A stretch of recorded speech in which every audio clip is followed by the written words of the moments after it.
Hello guys! Today let's learn about the worst second move for black in the very popular beginning. I'm talking about e4, e5, knight f3, and what do you think here is the worst response from black, but which is played constantly like in every 100 game? Of course, the most popular responses would be knight c6 or knight f6 or bishop c5, but just on the 7th place it is the worst move, f6.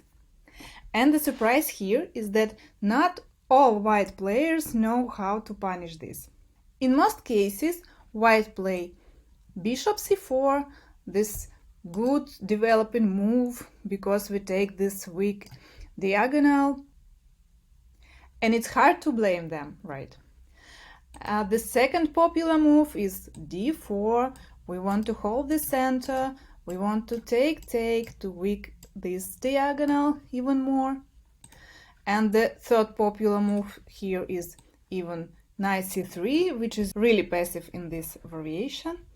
And only 9% of white players know that the best move here, just take a pause and find the best winning move here.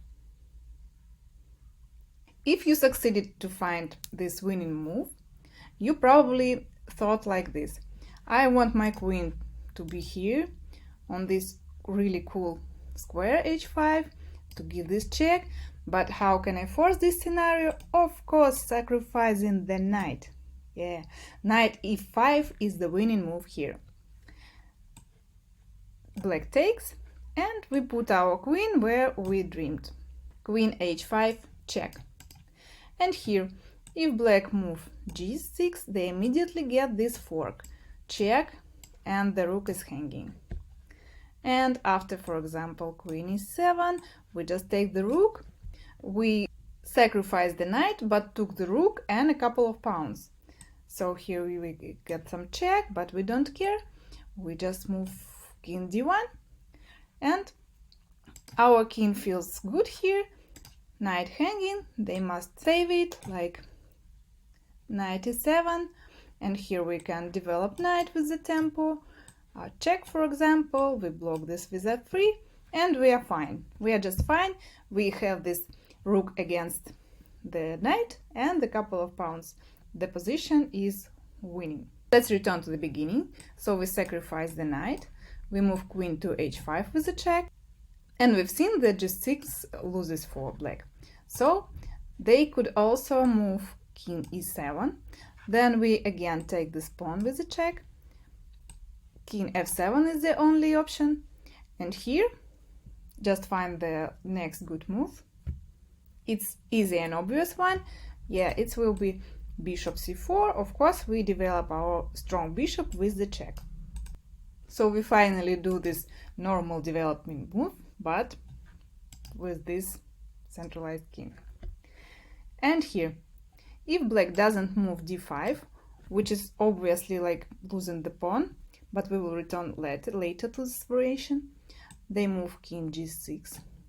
And here, we just slide queen to f5 check, cut in these ways, and the only option for black is king h6, and here we have our bishop, right? But here we're not in a hurry to discover this check, because if we immediately move d4 check, they will defend with g5 pawn, g5, and we need to think what to do next.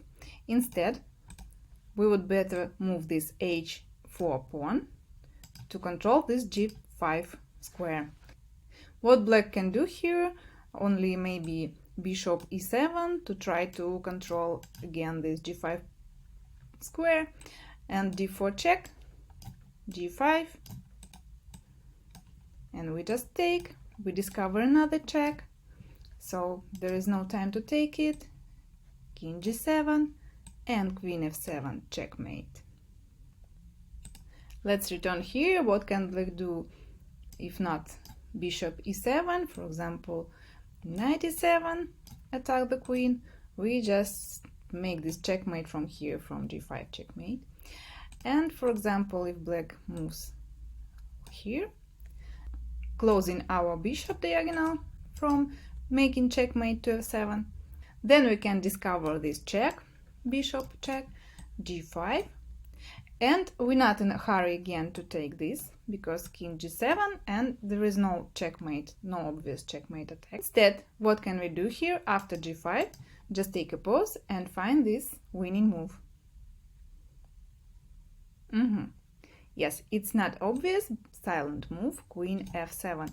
We cut in this square from the king, and the next move ag cannot be avoided by black, right?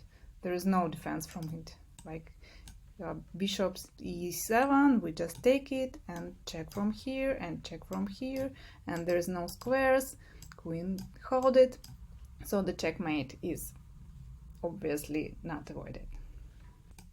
But let's return back to the beginning.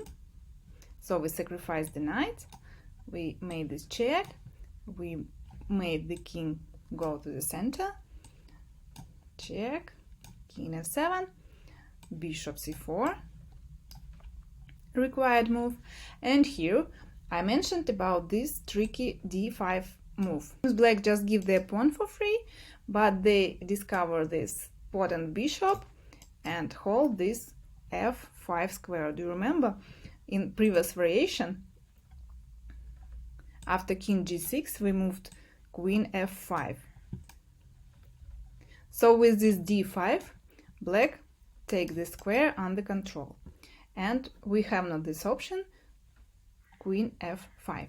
What we do, of course, we check again, queen g6. Yes, we don't have this queen f5 move, but what we have here is this h pawn movement, h4, h5, and we're gonna just checkmate with the pawn. What black can do? They can block this pawn movement, or else they can try to take the control again on g5 point, right? So if now we move h5, queen h6, and we unleash this bishop with a check, they can just defend it, right? Bishop g5, and it's not obvious again how to continue the attacking. So here we just need to tricky reorder moves. Take a pause and try to find correct winning moves order. I guess most attentive of you could find this queen g3 check. Here we make the queen move, then we check from here, queen f4 check, king g6, then we check from here, make king move to h6 under this discovered check, and here we don't have this g5 defense because we still have this h4 pawn. We take and this discovered check, and this is actually checkmate. Let's return the position. So when black moves d5, we take king g6 and we move our pawn h4. So on bishop e7 we just seen this winning variation. If there is some other move like attacking the queen, knight c6, we move this,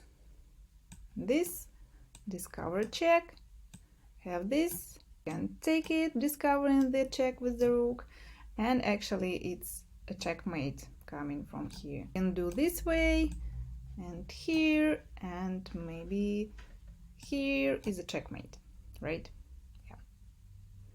So anyway, we make this checkmate.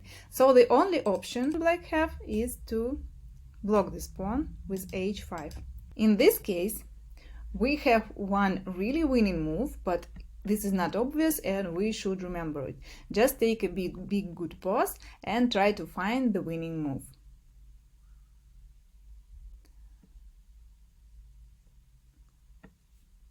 Could you find the winning scenario? Okay, let's check. So this move is bishop b7. Not obvious, right? Because we play in these squares and suddenly we sacrifice the bishop on the other queen's flank. And the reason why we do this, did you get it? Yes, we want to lure out this bishop to take this f5 pawn check. If they take this bishop, we check and go, and discover again check, and the only option is go. And here we again first not take this, but move queen to f7 to cut this 7th line, and there is no defense from this checkmate. The only defense you could find is bishop e7, but the checkmate comes from here with the rook. This beautiful sacrificing the bishop on the queen's flank resolves the game. Let's repeat this variation. So after bishop c4, black defend with the pawn, we take with the check, queen g6, h4, h5 blocks our attack, and we sacrificing the bishop. But what if black do not take it? You would ask, right? Maybe they have some options like bishop d6. And here it's important to remember that you should move your queen, still continue controlling this f5 point. If you, for example, move the queen somewhere else, they just take this bishop and you're down of 2 pieces already, and there is no winning attacks. But if you move queen controlling this f5 point, they cannot still take this bishop because of this checkmate attacks, and the game seems over. Because if they do not take this bishop, for example, they move their knight to control this point, we just take the rook, have a rook against the knight, and we have some more pawns, and we have this unsaved king, and we just can develop our pieces and put our king to the long castling and continue this attacking. So the game is over here for black again. So let's summarize what we should remember if our opponent plays this f6 defense. If your opponent is that one of that 100s that make this mistake. So first you sacrifice the knight immediately. So you move your queen to h5 check. If they defend with the g6 point, you just take this and you just win the rook and you win the game. If they move king, you take this pawn again, you develop your bishop. This is easy to remember because it's just obvious move. After king g6, you move this queen to f5, cutting this ways for king, and then move your pawn and discover this check, and the checkmate moves immediately. And if on bishop c4 they have this tricky d5, you take, move, again you move your h pawn, and if black too smart to block it, you need to remember this tricky move, sacrificing the bishop. You threatening the rook, you want to lure out this bishop to take this f5 point, and if black attacks your queen, you should move queen like here to control this point. And here black just have to lose this rook, because if they take, we go here, here, here, here, here, and there is no defense from checkmate. Did you face this mistake? Did you make it by yourself? So please comment on, and wish you to meet such a game.